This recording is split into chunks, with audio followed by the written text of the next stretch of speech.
बोलिए गोवर्धन महाराज की जय। बोलो गिरिराज भगवान की जय। अन्नकूट कब है, गोवर्धन पूजा 2024 में कब है, आप लोग इस वीडियो के माध्यम से आज जानकारी प्राप्त करेंगे। आप सभी लोग इस वीडियो में अंत तक बने रहें, जिससे आपको गोवर्धन पूजा की विधि और 2024 में कब है यह सारा कुछ जानकारी प्राप्त होगा। अन्नकूट किस प्रकार से मनाया जाता है, गोवर्धन पूजा किस प्रकार से मनाया जाता है, आप लोग बहुत ध्यान से बारीकी से ध्यान दें और सारी विधि को जानकारी लें।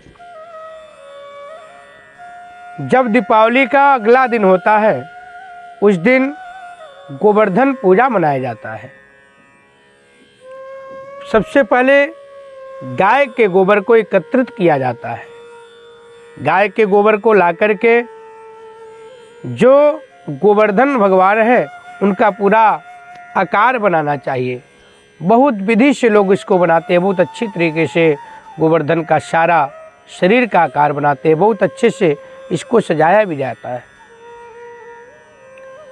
फिर ये बनाने के बाद प्रातः काल इनको बना लिया जाता है। फिर कुछ लोग दिन में पूजा करते हैं, कुछ लोग सायंकाल में पूजन करते हैं गोवर्धन का। गोवर्धन कौन है ये भी मैं बता देता हूँ। जो मथुरा में गिरिराज पहाड़ है, गिरिराज पहाड़ जो था वो गोबर का पहाड़ था, इसलिए उसको गोवर्धन बोलते हैं, गोबर का धन।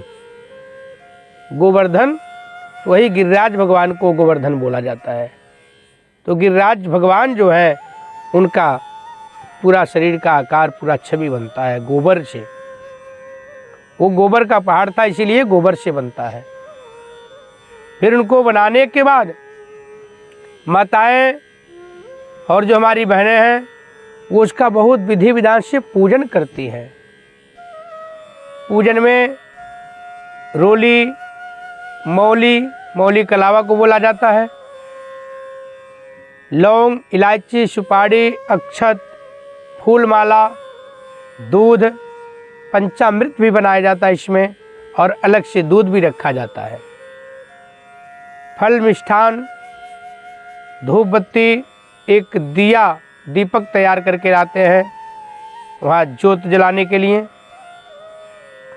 फिर सबसे पहले वहाँ जल का सिंचन करना चाहिए। जो गोवर्धन भगवान का पूरा आकार बनता है गोबर से मूर्ति की तरह, जल से सींचना चाहिए। फिर फूल अक्षत लेकर के हाथ जोड़ करके अपने मन में सबसे पहले संकल्प कर लेना चाहिए, आज हम गोवर्धन पूजन करने जा रहे हैं। जो भी माताएं बहनें हैं अपना नाम गोत्र उच्चारण करें, जहाँ वो रह रहे हैं वहाँ का एड्रेस पूरा उच्चारण करना चाहिए। उस महीने का नाम, जैसे कार्तिक महीने में आता है, द्वितीया के दिन आता है तो दोज बोल सकते हैं। दिन जो भी रहता है वो दिन का उच्चारण करना चाहिए। इस बार 2024 में तो गोवर्धन पूजा शनिवार के दिन है तो बोलेंगे शनिवासरे, कार्तिक मास। और जैसे अंग्रेजी सन चलता है ऐसे हमारा जो है हिंदी सन भी चलता है, जो बोलते हैं विक्रम संवत और शक संवत। विक्रम संवत जैसे 2081 चल रहा है, शक संवत 1986 चल रहा है, तो इसको भी बोला जाता है। जो अपने संवत का नाम है उसका नाम का भी उच्चारण किया जाता है, ऐसे भी कालयुक्त नाम है। इसी प्रकार से जो ऋतु रहता है, ऋतु का नाम लिया जाता है, कौन सी राशि में चंद्रमा है। तो आप लोग तो इतना अगर नहीं बोल सकते तो नाम, गोत्र और कार्तिक महीना, द्वितीया तिथि ये सब बोल करके दिन बोल दीजिए और फिर भगवान से प्रार्थना कर लीजिए, हे गोवर्धन भगवान आप हमारे घर में सदैव अपना पूरा आशीर्वाद बनाएं, हमारे घर में सभी लोगों के कार्य क्षेत्र में उत्तर उत्तर वृद्धि प्राप्त हो, सभी प्रकार से भगवत आशीर्वाद प्राप्त हो, सभी बाधाएं, राज बाधा, ग्रह बाधा से हमें मुक्त करें। ऐसे कामना करके और भी अपनी जो मनोकामना है उसमें बोल करके फिर पूजन प्रारंभ कर दे। अक्षत और पुष्प लेकर के सर्वप्रथम गोवर्धन भगवान, गिरिराज भगवान का आवाहन करना चाहिए। आवाहन करने के बाद फूल चढ़ा दें, जल से थोड़ा सा स्नान करा देना चाहिए। पूजन सामग्री में एक चीज़ मैं फिर दोबारा बताना चाहूँगा, खील और बताशे भी उसमें रखना है, जो पूजन की सामग्री आपका है। खील बताशे का भी बहुत उसमें गोवर्धन पूजन में महत्व होता है।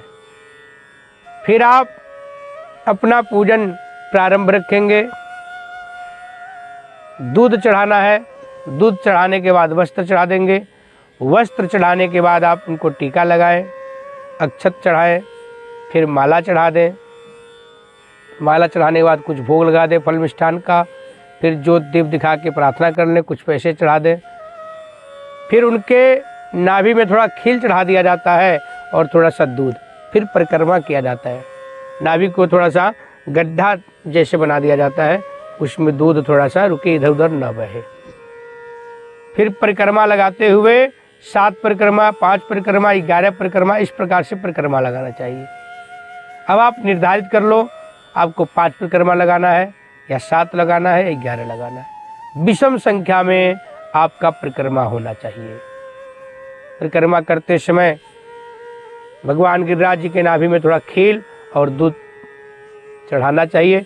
फिर ओम नमो भगवते वासुदेवाय बोल करके परिक्रमा करें। भगवान गिरिराज जी का भजन भी गा सकते हैं, कीर्तन भी करते हुए भगवान गोवर्धन का परिक्रमा करना चाहिए। फिर जब आपका परिक्रमा हो जाए तो उनको प्रणाम करना चाहिए, मत्था टेकना चाहिए। उसके बाद आरती करना चाहिए। आरती करने के बाद भोग लगाएं। भोग में मैं बताना चाहूँगा, जो मेन भोग होता है ये अन्नकूट का भोग लगता है। सारी चीज़ें को एक में मिक्स कर दिया जाता है, फिर बनाया जाता है। अन्नकूट इस प्रकार से तैयार होता है। सभी सब्जियों को एक में मिक्स करके अन्नकूट तैयार किया जाता है। उस दिन चावल भी बनता है, पूड़ी, हलवा भी बनता है। उसको गिरिराज जी को भोग लगा करके और अपने मंदिर में भी सभी भगवान को भोग लगाएं। भोग के साथ जल रखें। उसके बाद भोग लगाने के बाद भगवान का क्षमा प्रार्थना कर लें। फिर भगवान से मत्था टेक लेना चाहिए। 2024 में 2 नवंबर दिन शनिवार को अन्नकूट पूजा, गोवर्धन पूजा मनाया जाएगा। तो आप लोग 2 नवंबर को ही गोवर्धन पूजा अन्नकूट बनाएं। एक बार पुनः भगवान गिरिराज का कमेंट में आप लोग ले जय गोवर्धन भगवान, जय गिरिराज भगवान। बोलिए गोवर्धन भगवान की जय।